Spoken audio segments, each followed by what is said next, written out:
Hi everybody, this is City Scrapper. Thank you so much for joining me on my channel today. Today I have a layout that I made using the November My Creative Scrapbook limited edition kit. This kit features the Prima Christmas Sparkle collection that was designed by Frank Garcia, and the collection is filled with beautiful pastel colors, pinks and blues, and it also has some silver in it as well. I'm using a cut file that is available if you are a member of the My Creative Scrapbook Kit Club, and it says "'Tis the Season to Sparkle," and these cut files are created by Pear Tree Cut Files. I'll talk more about the cut file in a moment, but I just wanted to discuss the mixed media background that I'm making right now. First, I tried adding some art anthology sprays to the background, and I didn't really like the way that looked. I thought that I would bring out one of the accent colors, which was a green color, but I decided that I was going to go more with a silver color in the background. So I'm using a Tattered Angels Glimmer Mist called Tin Can, and I'm putting it on a diagonal going from the top left to the bottom right, and that's kind of the way the cut file flows. So I'm going along with the cut file when I chose that progression from the upper left to the lower right hand corner. In addition to the silvery gray, I also wanted to add some blue to the background, so I added a Tattered Angels Glimmer Mist called Bright Patina. Right now you can clearly see the blue spray, but in the final product the blue and the gray kind of mix together to make a bluish silvery color. I always like to put down several layers of color. It just makes the color more intense. So in between applications, I do dry the layers with my heat tool. I love using this packaging technique. And once the sprays in the background are dry, I'm sprinkling the background with some water. And then I'm going to use some paper towel to absorb the water. And then that lifts up some of the color. And I love how it looks kind of like lights or snow, and I think that's perfect for this background and the concept of sparkling and Christmas. I was happy with the way the background was coming out, but I didn't think that I had enough of the area covered, so I decided that I was going to expand the area of color. So I go back in with both the colors, the tin can and also the bright patina, and I not only expand the color, but I add another layer of color to the areas that are already there, and I keep spreading the color around until I'm happy with the way it looks. I continue to add the layers of color, and I go back and forth between the tin can and the bright patina, and then I use my heat gun to dry some of the color, and then as I'm drying it, I'm continuing to use the plastic to smush some of the color down. Then I decided that I was going to use the stencil and a baby wipe, and I was going to pick up some of the color from the background. This is the Vicki Boutin stencil that's included in the kit. This technique is very subtle, particularly since the colors aren't super dark, but you could see the images in the stencil in the background if you look really carefully. But even if you don't notice the individual images, this technique creates a lot of texture and a lot of variation in the background. I've already backed the cut file with the Christmas Sparkle collection, and in addition to cutting out the cut file on white, I also created a pink offset, and that's just to help the cut file contrast with the background. I inked the edges of the pink paper with some Distress Oxide in Victorian velvet, and it's just a tiny bit darker than the pink paper that I chose, and that also helps to create contrast between the background and the cut file. I had fussy cut out that large Christmas tree, and as usual, when I look at it on screen, I feel like it looks pretty good, but I felt that it was too overwhelming, and I didn't end up including it. I ended up getting another photograph and using that in the other corner. But I did ink the edges of not just the tree, but also all of the floral pieces that are in the corners with some Distress Oxide as well. And the color that I used is called Weathered Wood. Now, I wanted to expand the area of color I just felt that there wasn't enough color behind the cut file. So you can see here that I'm going back in with those same two colors again, and I am expanding the area of color. I don't usually cut out the footage of creating the mixed media background, but in this case, I'm doing the exact same thing that I did before, and this goes on for kind of a long time, so I don't include all of the footage, but I use the exact same process. I spread out the color using the packaging technique, I sprinkle on some water, and I go back in with the stencil and a baby wipe, and I remove even more of the color that way. Once I have all of the color in the background the way that I want it, I go back in with the same stencil and some Snow Tex. Snow Tex is a paste, and it's a very soft paste, and it looks like snow. It's very glittery. So I thought that adding a little touch of that to the layout would just kind of heighten the Christmas spirit and add more sparkle and shine. So I spread the Snow Tex through the stencil, and I use the heat gun between applications because I don't want to smudge what I've already put down with the stencil when I go in for the second application. So I make sure everything is dry, and then I will reapply some of the Snow Tex. Since I'm going to be putting a large cut file on the layout, a lot of this does get covered up as always, but I am very happy with the addition of the Snow Tex to the layout. I'm also adding some white splatters. This is watered down white acrylic paint, and I'm splattering the whole area where I have the colors in the background. And I am happy with the way the background looks, very textured, and there's a lot of variation in it. I wanted to add some strips of pattern paper to the background. I'm using some Distress Oxide, again in weathered wood, and I'm inking the edges of these two strips of pattern paper from the kit, and I'm going to attach one strip on the top and one strip on the bottom. I think that putting strips of paper around the outer portion of the layout helps everything look contained and not like it's floating or like it's going to be falling off the edge.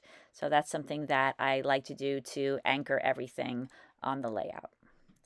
So I have my picture in the upper right-hand corner. I think that's a very sweet picture of my two daughters.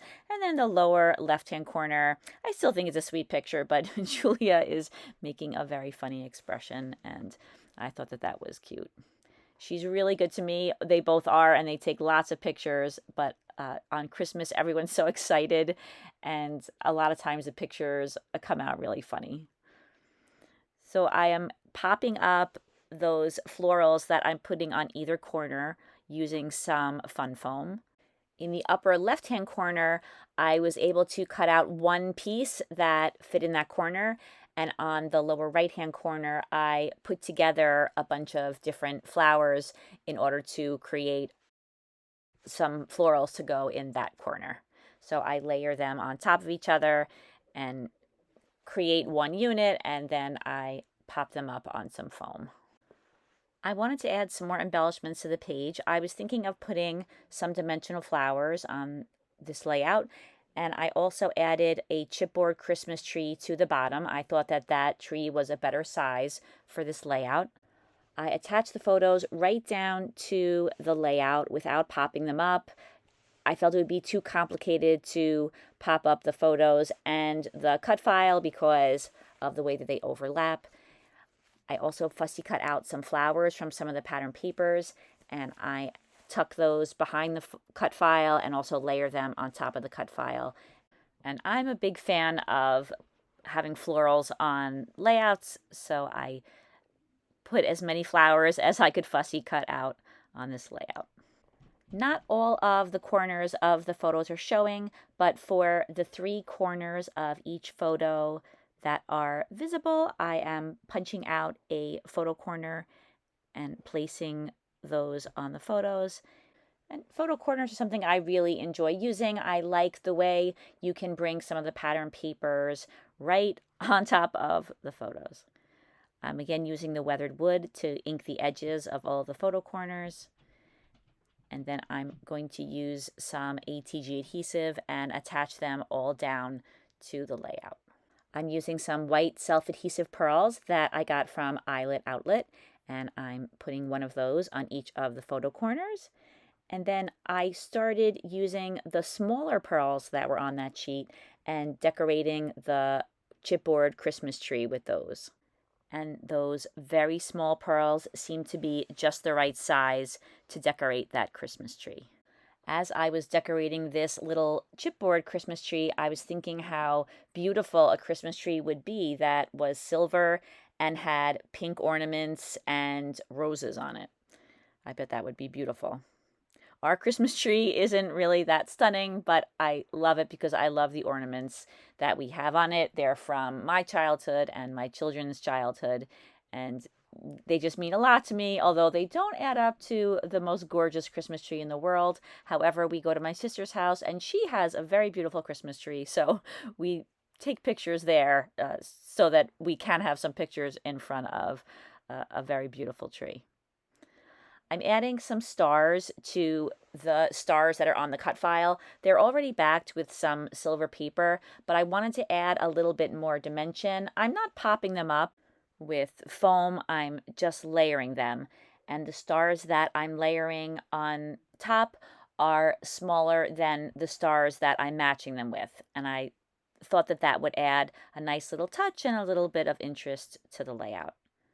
You might have noticed that the cut file is not attached down to the layout, and the reason for that is that I wanted to do some stitching on the cut file. So I stitched all around the words season and sparkle, and the stitching on the back of the cut file creates a little bit of dimension. So I'm not using any foam, I'm just attaching the white cut file to the pink offset. I'm adding some bling to the centers of the stars, and I also add some bling to the letter I. And I vary the size of the bling depending on how big the stars are. When I was working with the very small gems, I felt that they were similar in size to the pink pearls that I had put on the Christmas tree earlier. So I decided to add even more bling to the Christmas tree, and I like the way these jewels are a good scale for this very tiny chipboard Christmas tree. Next, I place everything back on the backgrounds, and I am finally ready to attach the cut file down to the background. So I put some adhesive all over the back of the cut file, and I place it on the layout. I made sure that the cut file was centered and straight, and then I added the Christmas tree. And of course, I wanted to pop it up a little bit so that it would stand out. So I used some fun foam. I only put fun foam on half of the tree though because it was resting against the photo and I wanted it to sit flat on the layout. I'm putting some of the flowers that I had on the layout earlier back onto the layout, and I also included that really adorable chipboard mouse. It's in the upper left-hand corner. And I add a little sentiment that says Merry Christmas on the bottom right under the L and the E. And even though I've already selected places for all the flowers, I can't resist attempting to move them around and see how they look in other places. I use a little bit of liquid glue that is Aleene's gel glue on the mouse and the little sentiment that says Merry Christmas, just so those chipboard pieces will stay attached to the layout. And now I'm adding some die cuts. I'm using a die that I got from AliExpress. It's a holly leaf die, and I absolutely love this particular die. I think it goes really well with this collection. And I cut out a few branches using some silver paper, and I arranged them in a couple of spots around the layout. I finally decided that I liked where all of the florals were on the layout, so I'm putting some adhesive on the back of them and I'm returning them to their spots.